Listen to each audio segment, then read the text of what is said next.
The world wants to change, it wants to get rid of Chinese hegemony.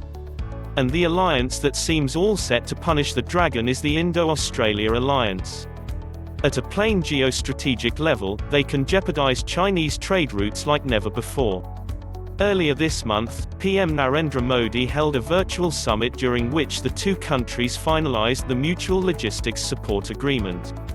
This allows the navies of the two countries to access each other's ports for logistics such as food, water, and petroleum. This should get China worried at a time when Beijing is engaged in a tense military standoff with India in Eastern Ladakh. As per latest reports, Chinese buildup has yet again started in Galwan Valley Patrolling Point-14 (PP14). This is the same spot where bloodshed happened on June 15, leading to 20 casualties on India's side, and far more casualties on China's side. Meanwhile, China has also been engaged in a severe trade war with Australia. Beijing has imposed tariffs on imports of meat and barley from Australia. Australia-China ties have soured further as Beijing is facing allegations of launching a massive cyber attack on Canberra. This is the reason why relations between India and Australia keep getting stronger, as their ties with China get embittered.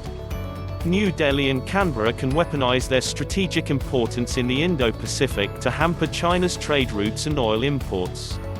To make it amply clear, India's Andaman and Nicobar Islands are situated on the northwestern approaches of the Strait of Malacca. This is a strategic choke point in the Indian Ocean that connects the Indian and Pacific Oceans. It is a narrow stretch of water between the Indonesian island of Sumatra and the Malay Peninsula. China's exports to Middle East, Africa and Europe pass through this strategic choke point. If and when India blocks this strategic choke point, Chinese exports through the Indian Ocean could run into trouble. More importantly, the country that blocks the Strait of Malacca can hamper the Chinese economy by blocking its oil imports. Beijing is dependent on oil imports for economic growth, and in fact, it is the biggest oil importer in the world. Strait of Malacca happens to be the second busiest oil choke point in the world, next only the Strait of Hormuz. Interestingly, 80% of China's oil imports pass through the South China Sea via the Strait of Malacca. However, the only issue is that India's territorial waters are limited to the northwestern approaches of the strait, while much of the vast southeastern approaches to the Malacca Strait remain a blind spot for India.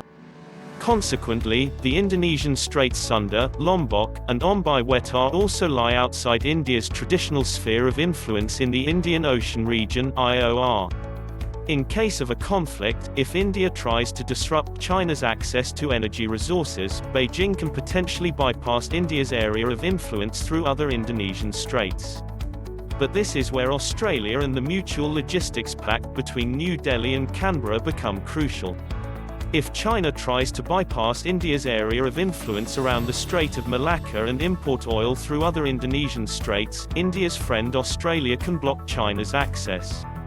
The Cocos Islands in the Australian external territory lie close to the Indonesian straits, and this would mean that oil imports to China stand fully blocked. This explains the growing ties between India and Australia. Both the countries perceive China as a threat. For India, China's hegemony translates into aggression in the Himalayas. On the other hand, Australia detests Chinese bullying in the South China Sea. India and Australia have underscored that they have a shared vision which ensures freedom of navigation. This is crucial for Canberra as it wants to protect freedom of navigation in the South China Sea as a trade route. At a purely geostrategic level, Indo-Australian cooperation is thus the biggest disaster in making for China.